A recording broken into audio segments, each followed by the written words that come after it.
Hello from Adventure Island. Welcome to Europe. We were here for 2 full weeks and we're going to be sharing with you what we're doing every single day on our vacation to Europe. We're starting here in Rome. This is our very first day. So we're going to go see what we get up to here in Rome and share with you what we do every day for the next 2 weeks. Thanks so much for watching. If you're not already, make sure to like and subscribe here to our page at Adventure Isle. Let's go find some fun stuff to do.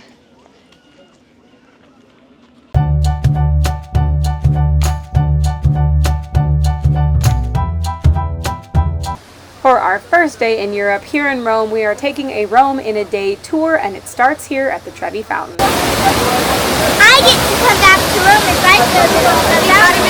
Let's go! After the Trevi Fountain, we went over to check out the Roman Forum. You can see the layout of the square. So this is the Basilica Ulpia, named after the family name of Trajan, where you see the modern churches. You remember what I said, I said before, 2 libraries, so the Greek one and the Latin one. You see, this is the column of Trajan, and this is the square. If you've never been to Rome or the Roman Forum, you may not realize how absolutely massive this area actually is to walk through. You could easily spend a half day or maybe even a full day just walking around and exploring the Roman Forum area, but we were on a full Rome in a day tour on day 1 of our European vacation, so we did just kind of walk through and get the basics of the Roman Forum while we were on our way to lots of other destinations within Rome.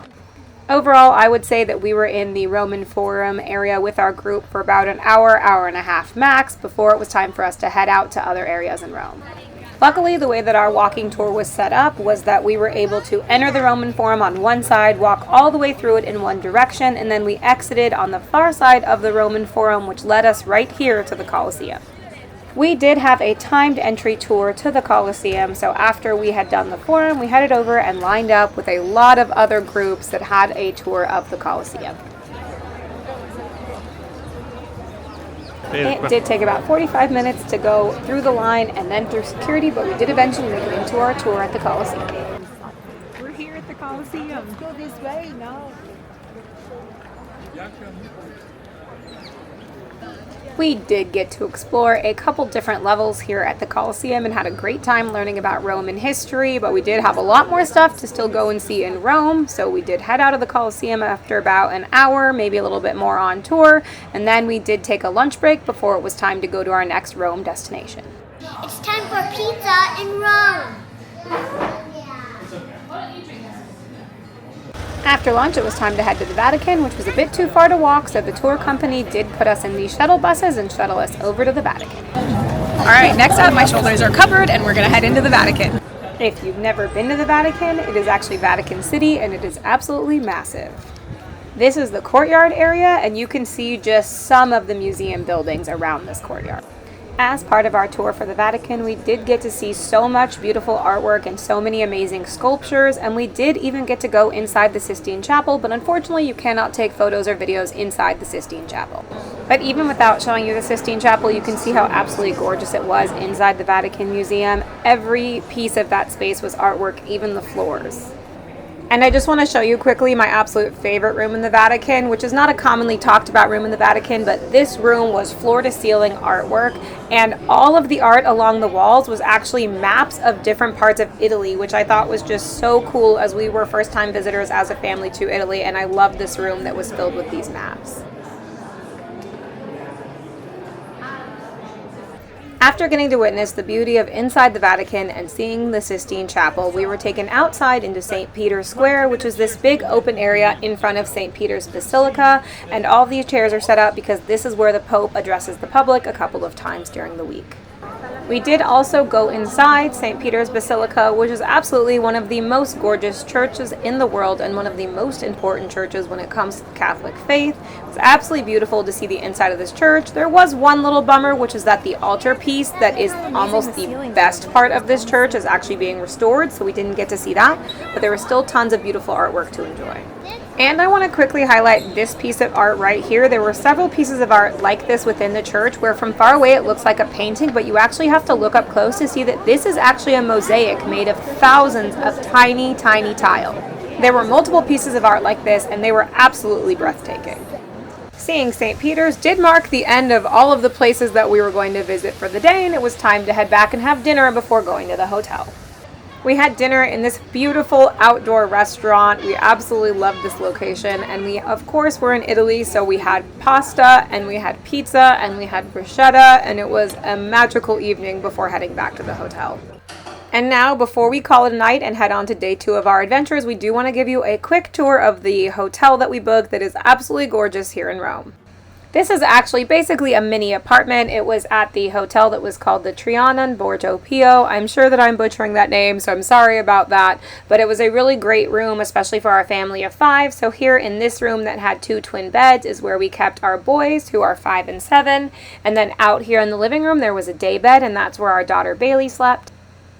And then over here, we're going to go and check out, this was the master bedroom. This is where my husband and I slept during our stay in Rome. And it also had this massive closet, which was great to keep all of our luggage and our backpacks from our trip in. It also had a mirror for getting ready in the morning, which was pretty great.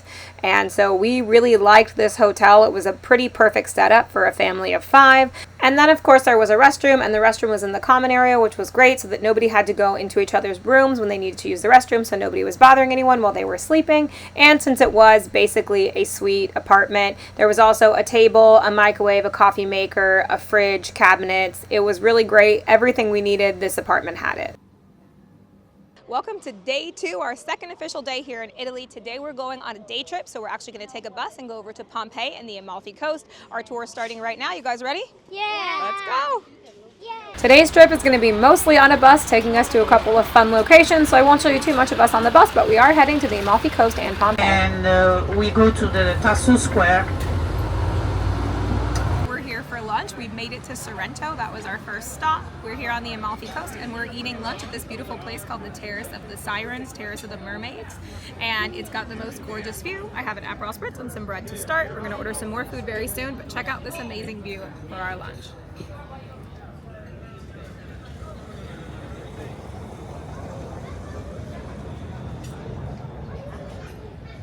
One of our kids actually did order a burger for lunch, but the rest of us did get pasta and ravioli, and I had a caprese salad. There was delicious bread. We had an amazing time at this restaurant, and we're very happy to be off the bus for a little bit to enjoy Sorrento. After lunch, we did just wander around the town of Sorrento for a little while. We were actually only off the bus for about an hour and a half before we had to head to our next location. So we did walk around, do a little bit of shopping, and look at the area and the beautiful village that we were in. And of course, we had to stop and get the kids some treats. I got Kinder Joy Gelato. That's delicious. This is a limoncello spritz, and this is a lemon delight cake that our tour guide recommended, and the kids are dying to try.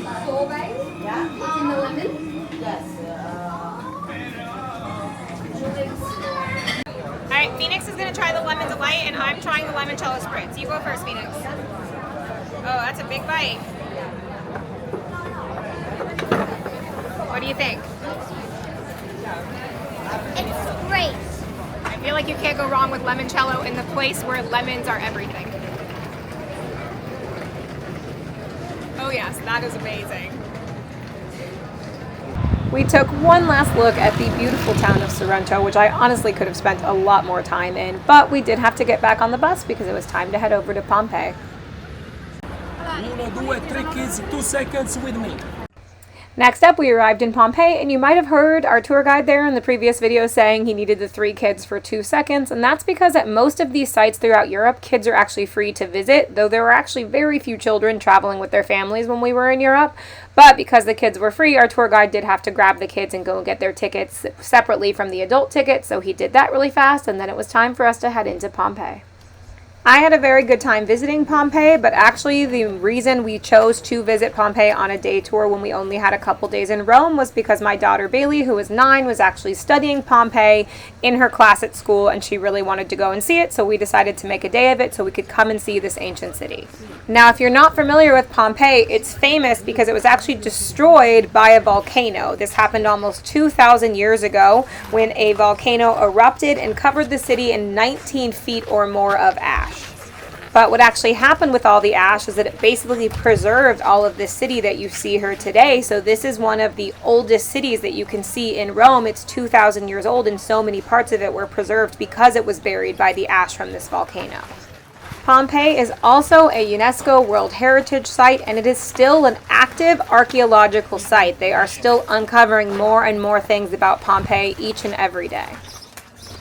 In fact, here you can see in this area that has been gated off that this is actually an active site where they are still digging and making discoveries from Pompeii, and that's why it's gated off while they work on this area. Another reason that Pompeii is famous is because the ash actually preserved some people's bodies. So there are some actual bodies you can see here, like this one. This is a body of a man who died during the eruption, and he was preserved in volcanic ash. We were in Pompeii for a couple of hours and we saw a lot of very fun and interesting things, but there were also a couple parts of the tour that we ended up opting out of because our tour guide, who knew we were traveling with kids, obviously, had told us that there were a couple of areas we probably should avoid because they were a little bit too risque for the kids to tour. So we did spend a little bit of the tour just kind of walking around and exploring on our own, which was very fun, but we did not necessarily get all of the details of Pompeii because we missed little parts of the tour because we didn't want our kids exposed to stuff that they were definitely too young to be exposed to. After visiting Pompeii and a long tour bus ride back to Rome, we did have one more surprise for the kids on this day though. We had booked tickets to go to this very cool outdoor light up event called Pinocchio Back to Wood. So after we went back to Rome, had some dinner, we headed over to this fun outdoor event.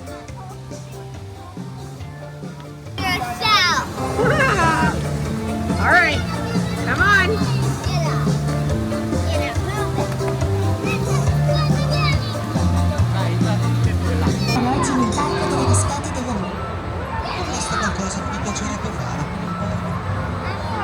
Fare foto? I miei amici vorrebbero fare foto con tutti i personaggi del parco, Pinocchio. Dipende. Io sarò più fotogenico con il mio. We really enjoyed the Pinocchio Back to Wood experience, which was put on by the company This Is Wonderland. We didn't actually plan to go to this before we went to Rome. We just found out about it while we were in Rome and decided to buy tickets last minute to go, and we didn't really know what to expect, but we were very impressed.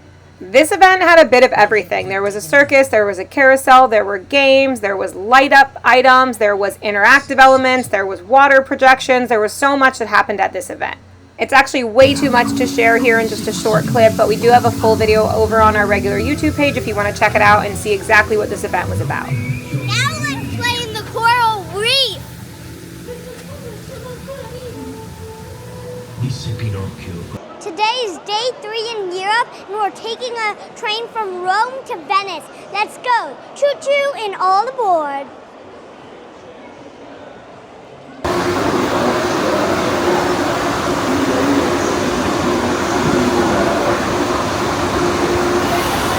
We made it on the train. Choo-choo. It was a pretty quiet and laid-back train ride from Rome to Venice. The whole train ride took about 3 hours and 45 minutes with a couple of stops along the way. The kids really like trains, so they very much enjoyed this part of the journey. We're from LA and don't take trains that often, so this was actually the first really long train ride that our kids have ever been on. We're almost to Venice.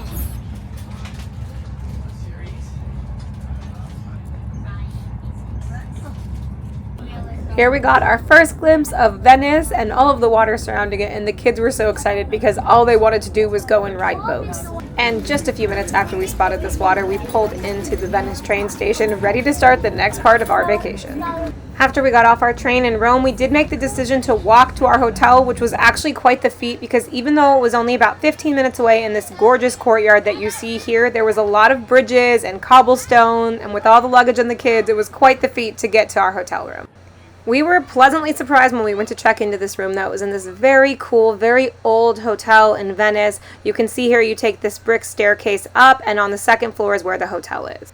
Here's a quick overview of our room, which is obviously not as spacious as the room that we had in Rome, but we did really love the very old school vibes of this room, and there was plenty of places for all of us to sleep, and that was really what was important on this trip. And the location of our hotel was really great because we could get to everything in Venice within like a 5 to 10 minute walk maximum, and we really loved that about the location of this hotel. So once we got all checked in and settled, we headed out into Venice. It was time to go have dinner.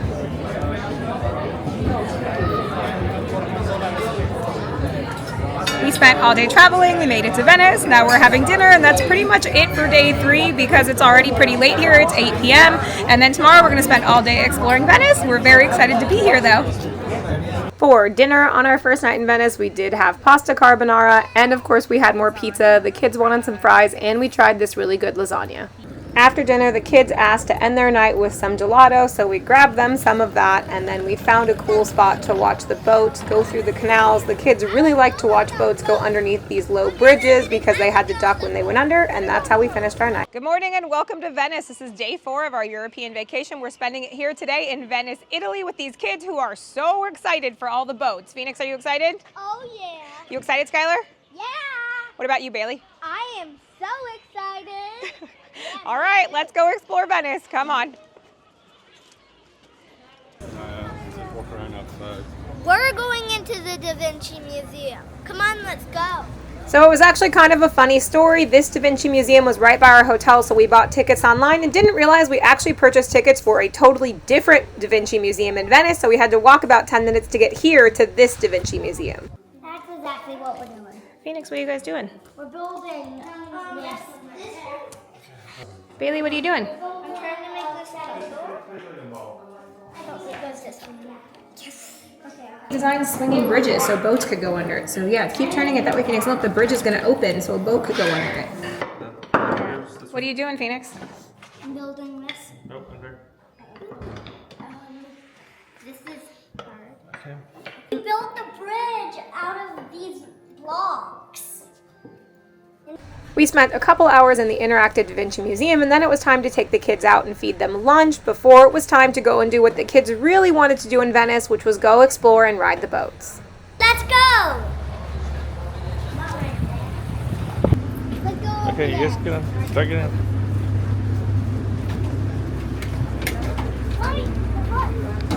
We purchased day tickets for the Vaporetto. It was 35 euros per person to get tickets for 24 hours to take the public transportation system all throughout Venice, which was on these big public boats. We didn't have to buy a ticket for our youngest Skylar because he was only 5.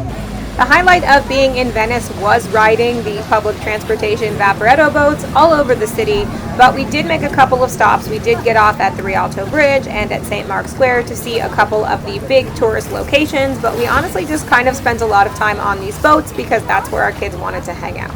It wasn't just the kids that enjoyed riding the boats around Venice though. My husband Rob and I also had a good time enjoying the boats and taking in all of Venice, and there's also some fun Disney history that ties into Venice. So here is our first stop that we made getting off of the Vaporetto boat. We stopped here in St. Mark's Square. We're here at St. Mark's Square, and this is the area that inspired the Italy Pavilion at Epcot. We hung out in St. Mark's Square for a bit, and then it was time to get back on the boat because the kids just wanted to ride more boats. And I think this is a really cool video because it shows you from the other side what a Vaporetto boat looks like. These are the boats that we were riding all day long. The Vaporetto public transportation system is not the only way to get around Venice. You can also take these private water taxi boats, but in terms of being cost effective, buying the day tickets for the Vaporetto made much more sense for our family. And then this beautiful location that I'm showing you here was actually our view from visiting the Rialto Bridge, which is a famous area to shop and hang out in Venice. So we did take a quick stop there during our tour of Venice. And here's just like a quick 10-second tour of the Rialto Bridge. It's very popular for shopping and for tourists. It's one of the most popular spots to visit in Venice. We hung out at the Rialto Bridge for maybe a half an hour before taking a Vaporetto back over near our hotel.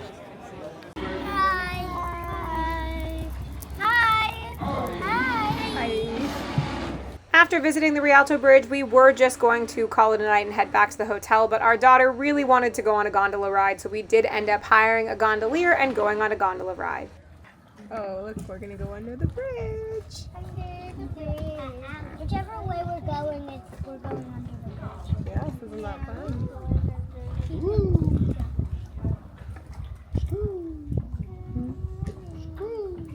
Ladies, in the bar, you go straight on, in the left.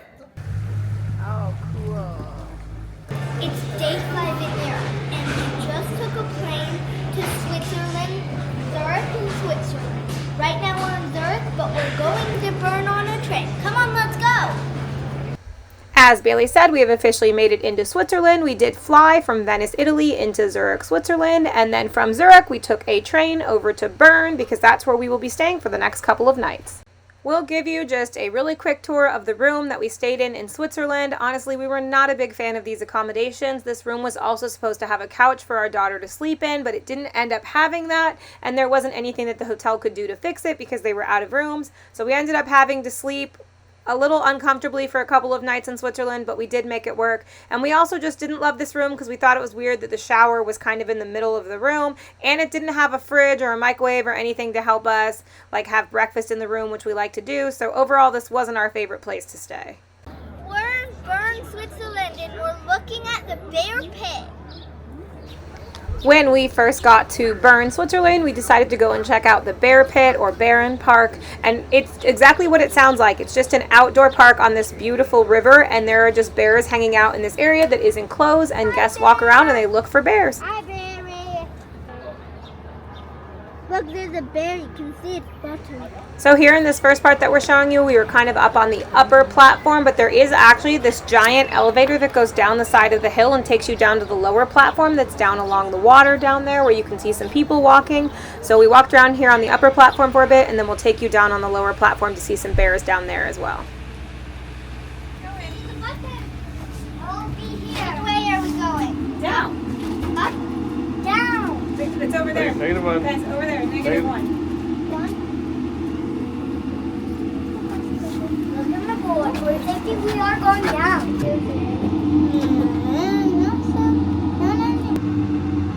There's water. People are sitting down there with their feet in the water.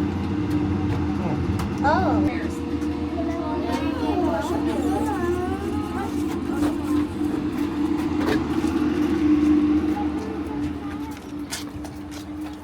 We love seeing all the bears walking around, especially down on this lower level where the bears actually got pretty close to you, but it was also just on this gorgeous river in Switzerland, so it was an absolutely beautiful day and a beautiful location. Looking for a snack. Did we get a snack? It's going down. Did it get? Oh, it got a ball! Oh, it got an orange. Oh, we just got a snack. Tomato? Daddy, can you find fish in the water? I don't see fish over this side. There's the bear. There's us. Guys, do you see the bear? Yeah. There's the bear. Tell Daddy you see the bear. I see the bear. It's walking in the water. In the water, looking. Red light, green light. Okay. And green light.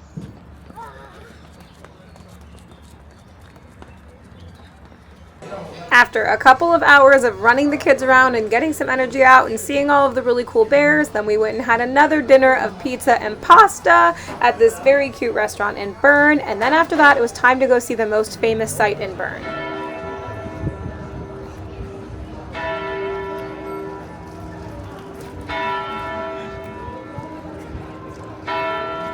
This is the Zeitglot, which is a famous clock in Bern. It's actually a medieval clock tower, and it's from the 13th century and one of the most famous clocks in the world.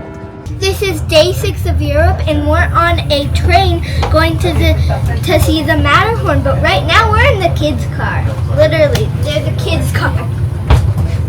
I'm riding the boat. I'm riding the boat.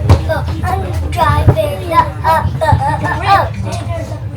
Oh, look, I'm at my dog. And a slide. Look, there's even a boat. And there's even a boat. Get to the slide. Come with me. I'm going to show you the coolest part. There's little areas where you can hide, like for hide and seek and stuff. I'm just chilling in this little area. There's another one over here, but I don't think you can see it.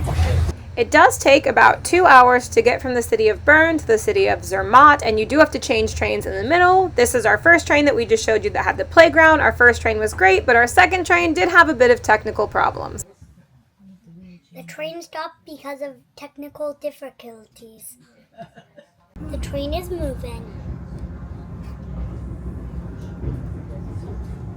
Luckily, the second part of our train journey was only delayed for a little bit before they got the train up and running, and we got to see some absolutely gorgeous views on our way into Zermatt.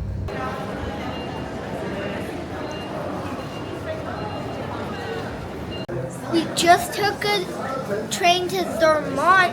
Right now we're here at the train station, but right now we have to go take a train to go see the real Matterhorn. Come on, let's go. Oh, and here are the tickets. Look. After we got into Zermatt, we headed over to the Gorner Grat railway station and we bought tickets to go up to the lookout point to get the best views of the Matterhorn mountain. The tickets to leave the station were timed and we left the station at 12:30 on our way up to see the best views of the Matterhorn mountain.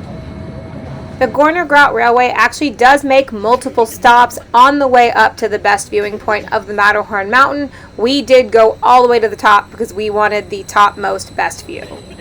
Right now up here at Gorner Grat, it is very cold even though it is June, but the views are absolutely beautiful, and you can see down here the train that we took all the way to the top of the mountain. It is a cogwheel train. We are having a lot of fun here in Switzerland and we have so much fun stuff to share with you. This is the golden spot here at the Gorner Grat Railway. This is actually an old vintage cogwheel train that originally ran up this railway that's been gilded in gold.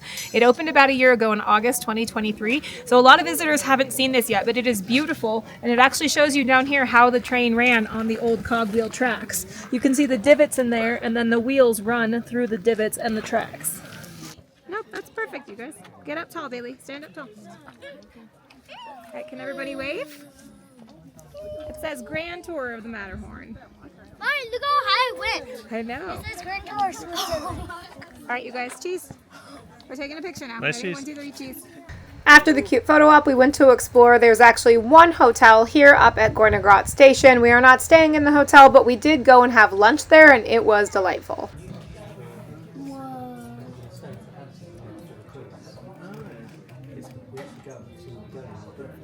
We had some very traditional Swedish food for lunch, including this amazing cheese fondue, which came with bread and potatoes and little onions to dip in it. It was very good.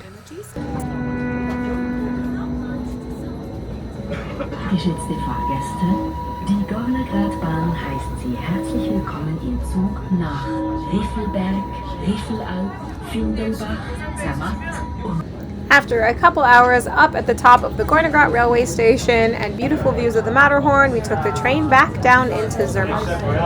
Hello, and today's day 7 of our European adventure. Today we're in Lucerne at the Swiss Transportation Museum. Come on, let's go.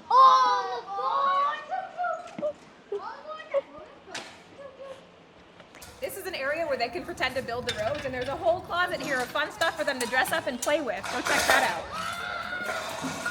I need one more sign. Get a sign with Daddy. Let me grab my sign. I need 3 signs to make sure the road is clear for us to use our trucks. Wait, I feel like our sign should be out more. We spent literally all day, like 7 hours at the Swiss Museum of Transport in Lucerne. It took about an hour train ride to get there in the morning, and then we were there from basically 10 a.m. until after 5 p.m. Our kids could have stayed there even longer if they weren't closing. There were tons of buildings, tons of things to see. This museum was incredible. They had information about planes, submarines, cars, race cars, anything that you want that has wheels on it. This museum had it, and our kids absolutely loved it, and so much of it was interactive. If you're going to visit Switzerland with children, you definitely need to make a stop here at the Swiss Museum of Transport. And there is actually a full video on our YouTube page if you want to see everything that the Swiss Museum of Transport had to offer, because we did make a video with all the details of that. But for now, here's just a couple cute clips. The kids rode a train, they played in a lot of interactive areas, and they had the best time visiting this museum. You might not want to go down there. Captain Sage, look. You might not want to the steering wheel, the toaster, a toaster. and here's the microphone.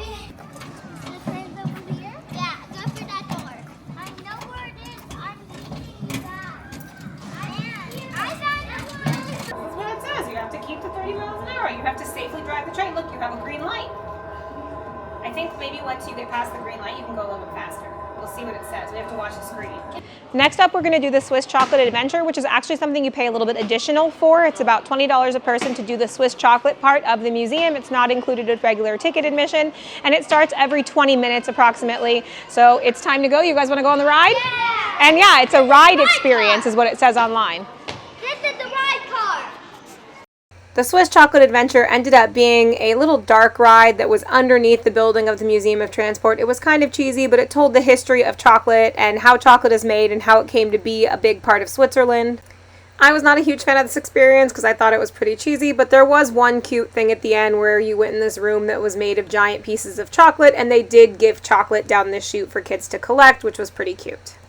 After we were done at the Swiss Museum of Transport, we headed over to see the Chapelle Bridge. This landmark in Lucerne is actually Europe's oldest covered bridge, and it's from the 14th century, and inside the bridge there's a ton of beautiful artwork that actually depicts both Lucerne and Switzerland's history.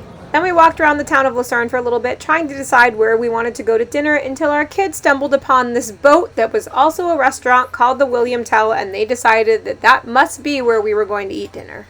Luckily, we were able to get a spot to eat dinner on the William Tell boat, so we had dinner here with the kids, and after that we took another train back to Bern. That was the end of our day in Switzerland. Hello, today is day 8 in Switzerland. We're going to take a high-speed train from Switzerland to Paris. Let's go! Yeah! Choo-choo! I got the cutest pizza I ever seen. It's a bunny! It is a bunny!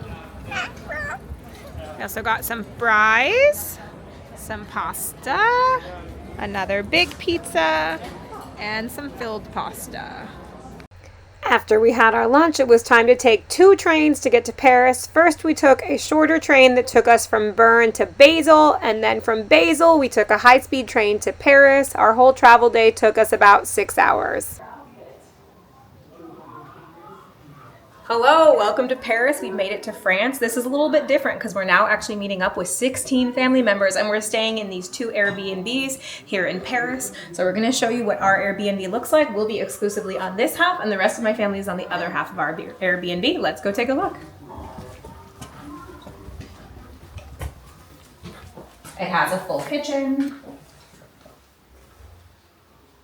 So now that we're here in Paris in this gorgeous Airbnb, we are with 16 members of our family because we are actually in Paris to celebrate my parents' 40th wedding anniversary. So we are here with several different family members. And on this side of the Airbnb that we rented is our family of 5 and my sister's family of 4. So 9 of us are staying in this half of the Airbnbs that we rented. You just saw there that the bottom floor of our Airbnb had a full kitchen, a living room, and a bathroom, and this Airbnb is actually 3 floors. So now let's go up to the 2nd floor and we'll show you what that looks like. I did not pick out this Airbnb. My mom actually picked it out for our family, but I was so impressed by this Airbnb and what she found.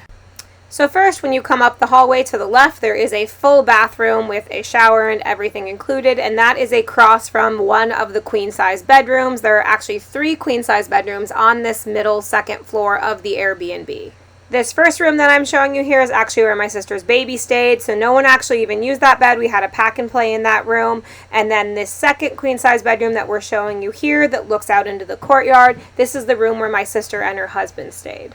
And in this bedroom, there was also a view out into the courtyard, and there was a big closet with lots of shelves and places to store things. And then in the hall across from this bedroom was a half bathroom, so in there was only a sink and a toilet. But there actually was a 2nd shower on this floor, but it was kind of interesting the way it was set up because the other shower was actually inside of the bedroom that my husband and I stayed in. So this queen size room here has a sink and a vanity, and then this is where the 2nd shower was. And then there's also a 3rd floor.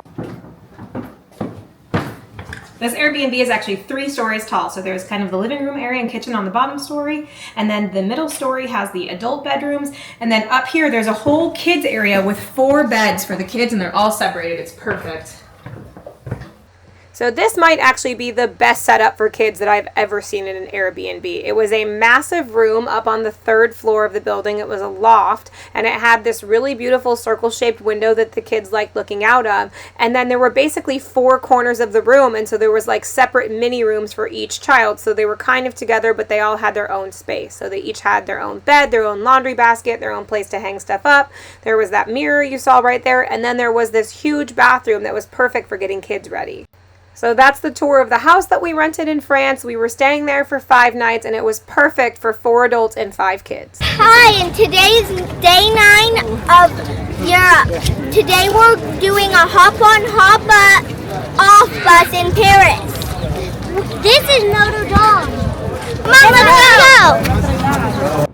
Day 9 of our European trip was probably the most laid-back day that we had in Europe. We took over 2 hours riding this hop-on, hop-off bus, which was cool to see all the sights from up high and to kind of pass by them. But we didn't love this tour overall because the bus would stop for long periods of time at the sites, which just made it take a really long time to do one full loop, which was our goal. And since our family had only gotten in from LA the day before, there was a lot of jet lag issues. We had a lot of little kids with us, so we did do the full loop on the hop-on, hop-off bus tour. And eventually at the end of the day, we did get off and walk around near the Arc de Triomphe for a while, but we did not do a lot on this day in Europe. One thing that I do want to point out though was that it was very cool to see because they were setting up for the Paris Olympics, so we did get to see like the Olympic rings on the Eiffel Tower. There were Paris 2024 banners all throughout the city, and there was a lot of Olympic setup that was pretty cool to watch from the hop-on, hop-off bus. But overall, even though we had bought a 2-day ticket for the hop-on, hop-off bus, we actually only rode it this one time, and that was enough for us because it just took too long to get from place to place. Daddy, what is that? That's a pyramid. This is the Louvre Museum. We're gonna go here, I think, tomorrow. It's called the Louvre. It's a big art museum. Oh, the Louvre. The Louvre, and the Mona Lisa is down inside here. So this is the Arc de Triomphe, which is actually in the Champs-Élysées shopping area in Paris. We did get off here on the hop-on, hop-off bus and walk around for a little bit, and after that we called it a day and just went back to the Airbnb so everybody could kind of relax for the rest of the day. It's day 10 in Europe today. We are in Paris again for the full day. We're starting here at Saint-Chapelle Church. You ready, Phoenix? Yeah! Let's go!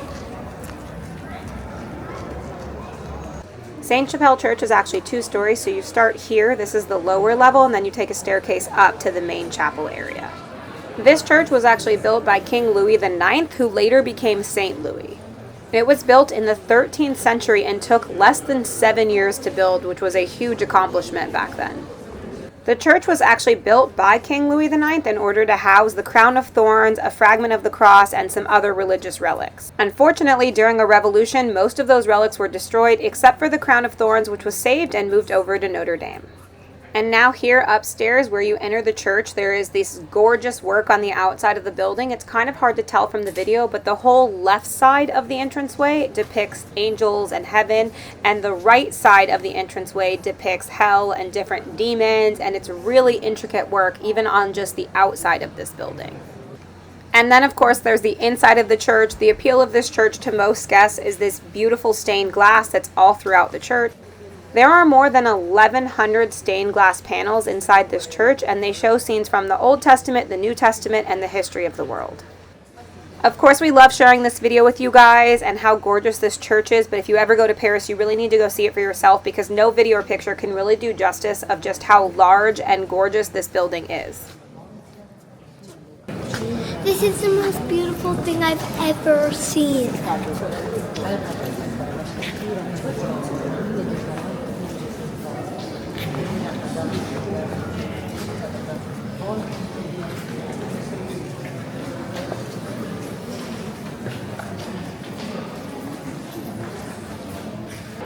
After seeing Saint-Chapelle and grabbing some lunch, we headed over to a private tour that we had pre-booked at the Louvre. Because we were spending the week in France with 8 adults and 8 children who were all under the age of 10, we tried to do a lot of things as easily as possible, and one thing we did to make our life easier was get a guide who was going to show us kind of the highlights of the Louvre, because we didn't know how long our young children were going to last inside this museum. And having this guide was excellent because he had all our tickets, he had our reservation time slot, he showed us exactly where to go to see all the main highlights, and we didn't have to wait in any long lines in order to enter the Louvre. And because we were with a guide, he was giving us the main bullet points and history of the things that he was showing us within the Louvre, which really were just the main highlights. You can spend so long exploring the Louvre. Our guide actually told us that there are 35,000 artifacts within the Louvre, and that if you spent just 1 minute looking at each of those artifacts, it would take you 3 months to see everything the Louvre has to offer. We did not have 3 months to look at the Louvre, and we did have a lot of young kids with us, so this was the perfect tour for us. It took about 2 to 3 hours to go through the Louvre, and there were a lot of crowds. It was a very busy day, so it was great to have a guide who just walked us to kind of all the main highlights. We did get to see the Venus de Milo. We also got to see the statue garden. We got to see the medieval parts of the Louvre, and of course we did wait in massive crowds to see the Mona Lisa. This was one of my personal favorite rooms in the Louvre. I thought it was just gorgeous, especially with all the artwork on the ceiling and on all the walls. And then in these cases in the middle of this hall, you could see crown jewels, and they were absolutely beautiful. And here's the room where you go to see the Mona Lisa. She's on that back wall, kind of on a big open wall just by herself, covered in glass, and there were huge crowds that wanted to see her. Of course, everybody wants to see the Mona Lisa, and in order to see her, you honestly just had to kind of like walk your way forward through the crowd and wait for the people at the front to leave. It took probably about 15 minutes to get to the front to see her. Seeing the Mona Lisa was our last stop at the Louvre, and then my parents actually took the kids back to the Airbnb so Rob and I could go out to dinner. We have the most beautiful view at dinner.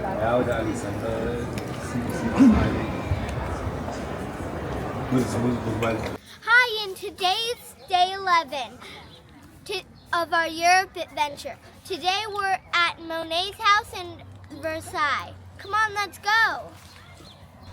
On day 11, we did take a bus tour that took us to 2 pretty popular locations just outside of Paris. So we started here at Monet's house. If you don't know Monet off the top of your head, he is a famous Impressionist painter who was very famous for painting water lilies. He painted hundreds of the water lilies that were actually from this pond in his backyard. And his property is in Giverny, France, and it is absolutely massive. So you can walk around and see the pond where all the water lilies are, and then you can also go into his home. And inside his home, you can see a ton of paintings. Unfortunately, none of those paintings are actually done by Monet. They are just a lot of copies of his work. If you want to see any original Monet paintings, those are in famous museums all over the world, but there were none inside his house. These are just to show you what his house would have looked like. Monet's house was just the first stop on our bus journey, so we explored the house for a bit and saw what it would have looked like with all these paintings when Monet lived there, and then we took the kids, got back on the bus, and headed to our next stop, which was for lunch. Lunch was a set menu at this restaurant. Honestly, the food was not good, but at least the view was pretty. We had to eat lunch pretty quickly so we could head to Versailles. The Palace of Versailles was built by Louis XIV, the Sun King, in the 17th century. The palace is absolutely massive, and a couple of hours was not enough to explore it, which was really the biggest bummer of our day. If I was doing this trip all over again, I definitely would skip Monet's house and just do a full day at Versailles because there's so much to see and the palace is massive. Just to give you an idea of scale, this palace actually has 700 rooms. Not all of them are open for the public to see, but still just to give you an idea of how huge this place is. Unfortunately, on the day we went, it was very crowded and we only had a couple of hours before we had to be back to our tour bus, so we did just go inside to see Marie Antoinette's room, and then we did go and visit the Hall of Mirrors, which is the most famous part of visiting Versailles. And not only is the Hall of Mirrors absolutely stunning to see in person, but it's also a very important historical room. Inside the Hall of Mirrors is actually where the Treaty of Versailles was signed, which ended the First World War. And as beautiful and amazing as it was to see the Hall of Mirrors, we had to go outside and also explore the gardens, which are massive and absolutely beautiful at Versailles. Just to give you an idea of how giant these gardens are, within the gardens of Versailles, there's actually more than 400 statues and more than 1,400 fountains in the gardens. And they were so big that you could actually rent a golf cart just to drive around and see the various parts of the gardens. Today is day 12 in Europe. Today we're in Paris, France, having lunch at the Eiffel Tower. Let's go! So we knew when we were visiting Paris that obviously we wanted to go up in the Eiffel Tower. We only really wanted to go up to the first level. We didn't really have any interest in going all the way to the top, but we did want to see at least part of it and have lunch and kind of make a day of visiting the Eiffel Tower. But it's actually pretty hard to get reservations and tickets to the Eiffel Tower. So what we ended up doing to make our life a little bit easier, especially because there were 16 of us that wanted to dine on the first level of the Eiffel Tower, was we actually found a package that you could buy through Get Your Guide, and it included elevator access to the first level of the Eiffel Tower, and it also included you prepaying for your lunch at Madame Brasserie, which is the restaurant on the first floor of the Eiffel Tower. So by paying in advance for our lunch and our access to the first floor, we did not have to make any reservations or work with the Eiffel Tower at all. We just made one booking through Get Your Guide, and that gave us a timed entry lunch at the Eiffel Tower, and so that's what we did on this day. We're having lunch at Madame Brasserie. It's a set menu here, and it's on the Eiffel Tower at level 1.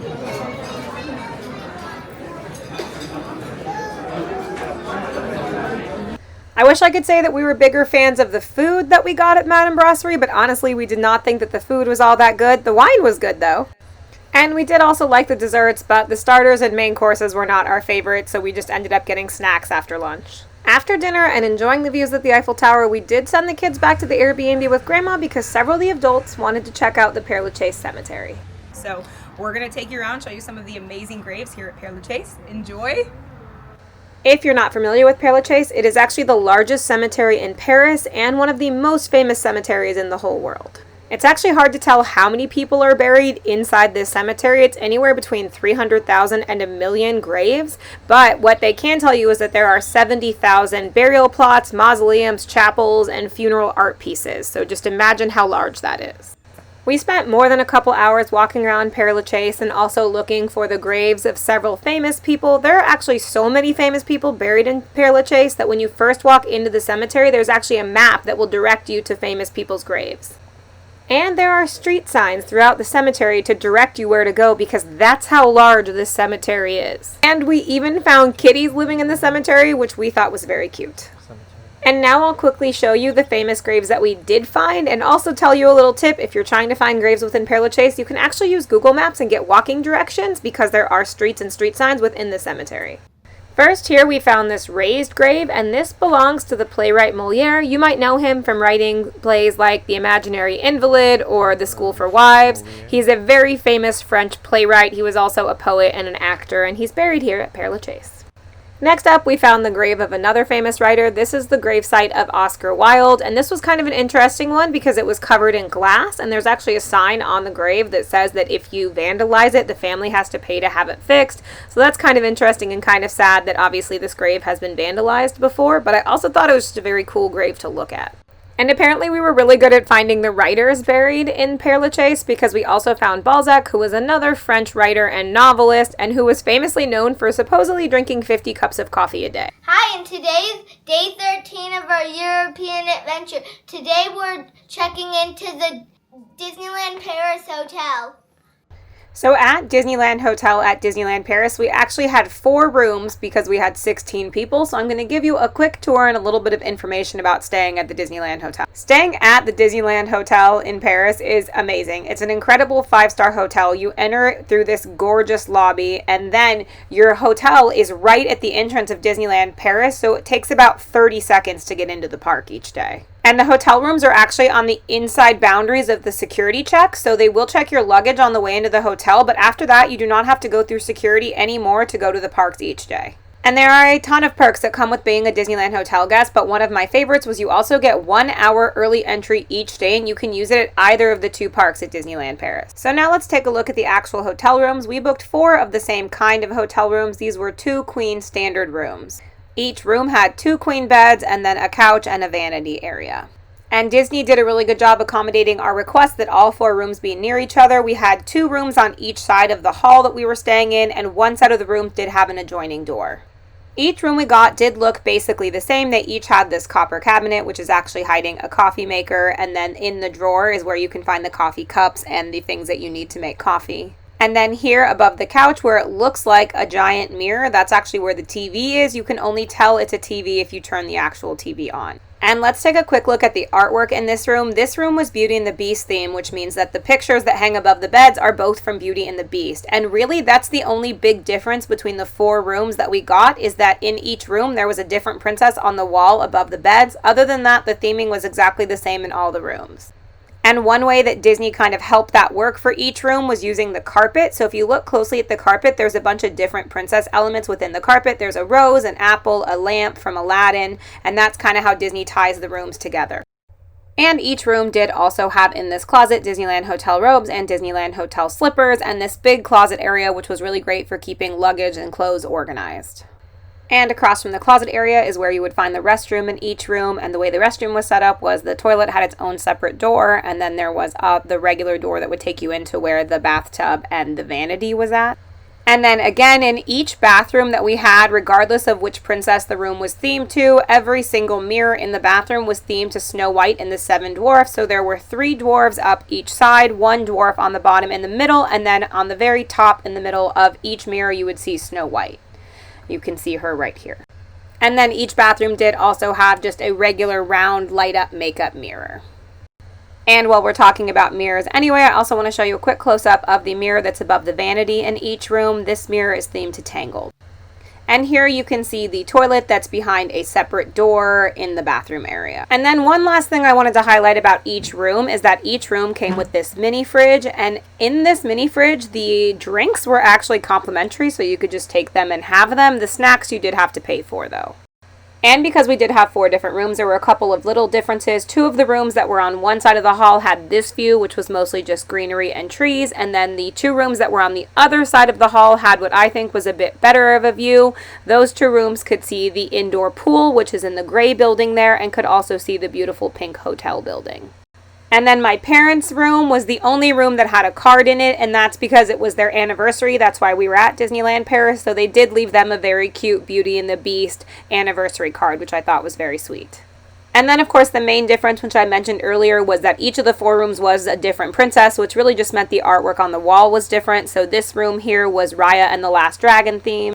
And the 3rd room that we had was Aladdin themed, so you can see here that one of the pictures had the genie from Aladdin, and then one of the pictures had Aladdin and Jasmine together on the magic carpet. And then our 4th room was actually my favorite princess. It was Little Mermaid themed, so here you can see Ariel and Eric during the Kiss the Girl scene, and then the other painting has Sebastian and Flounder. But I did think the artwork in this room was just a little bit dark for the Little Mermaid, but overall the princess theming was very cute. After hotel check-in, we did take the kids swimming for a bit, got some energy out, and relaxed before it was time to go to dinner at La Table des Lumières. This is a restaurant that is exclusive to Disneyland Hotel guests only, and it is a really fun place to have dinner because it's character dining, so while you're eating and drinking, princesses do come out and meet with you. During your dining, the princesses do come and stop at each table. You can take pictures with them. They will sign autograph books, and they do stop and talk to you for a little bit. We got to meet Ariel and Eric, plus Belle and the Beast, and we also got to meet Cinderella and Prince Charming. And this was definitely our favorite dining experience at Disneyland Paris. After dinner, we went back to the hotel room to change and headed into Disneyland Park to ride some rides, but most importantly to see the Electrical Sky Parade and the Illuminations fireworks show.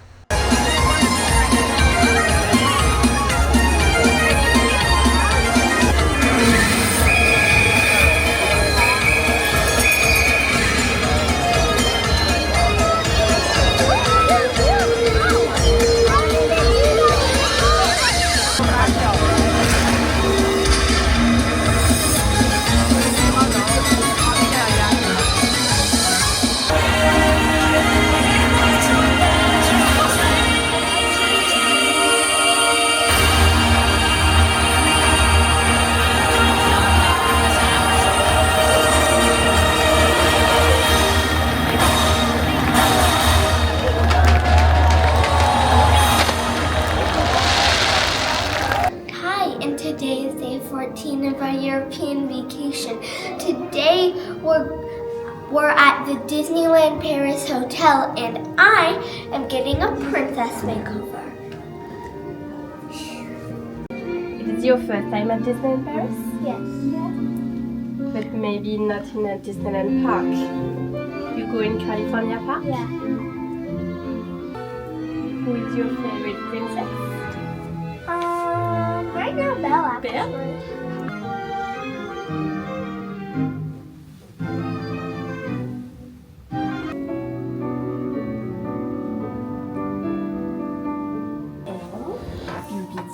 Babidi, boom! It's my fairy dust, and now you become a real princess. Do you want to see in a magic mirror, princess? Yes. Look at yourself here. After Bailey got her beautiful princess makeover, we did have breakfast in the hotel and then head out into Disneyland Paris, and I'm just going to show you a couple of our favorite moments from the day because otherwise this video would be like 20 hours long. So first, we absolutely loved meeting Mickey Mouse outside the Phantom Manor, and we loved a bunch of the Disneyland Paris shows.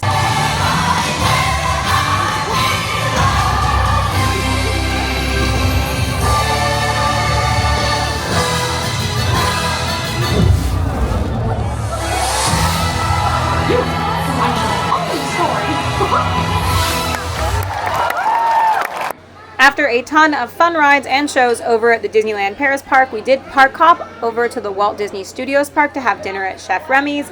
Honestly, I wish I could say that we loved this restaurant. The theming was very cute, the French wine was very good. Overall, we were not a big fan of most of the food. The desserts were only okay. I definitely wouldn't eat there again. Luckily, I don't go to Paris that often.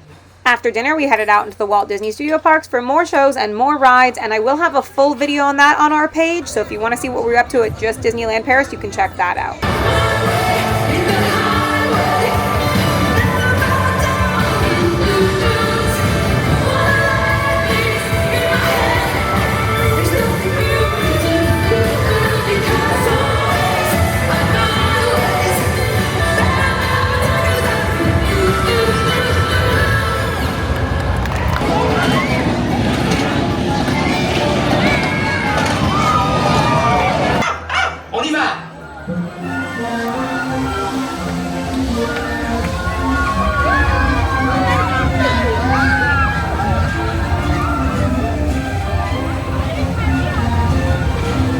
We saved our favorite ride for last. We rode Tower of Terror just as the park was about to close. And what was crazy is we were there in June during summer solstice. So this video was actually taken at 10 o'clock at night. And I know it was summer and it stays lighter in Paris, but I've just never seen this much light at 10 p.m.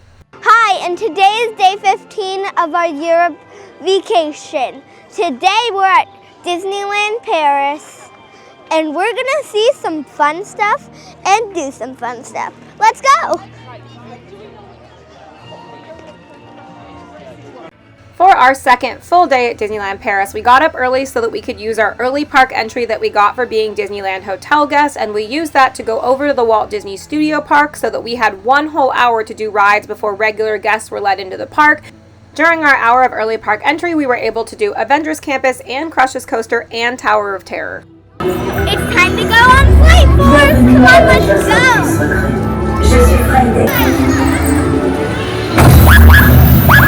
Surchauffe des processeurs des systèmes 55D, 56D. Nous avons des speederboats à Antwerp. You know the drill. Watch your step as you enter into the vehicle.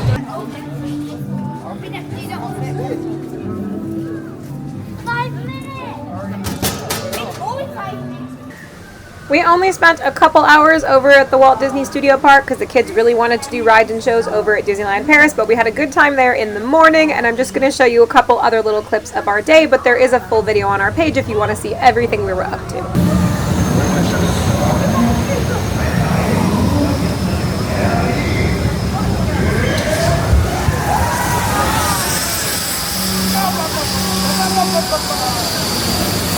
Okay, we're all down at Walt Disney Studios. Come on, let's go do the Disney Paris.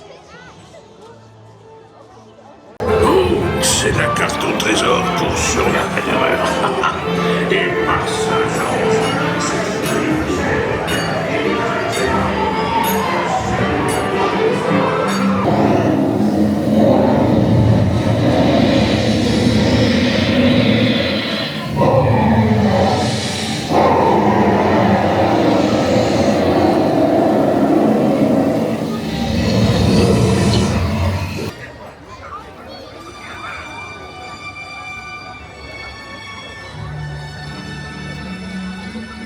For our last official dining reservation, we picked Captain Jack's, which is inside the Pirates of the Caribbean ride. And again, kind of like Chef Remy's, we thought the atmosphere was very cool and it was fun to be inside the ride. But honestly, overall, the food, again, just wasn't that great. The desserts were better than the regular food, but even then, it wasn't our favorite. So we finished up our dinner at Captain Jack's and then we went back out into Disneyland. It was time to ride more rides until the park closed.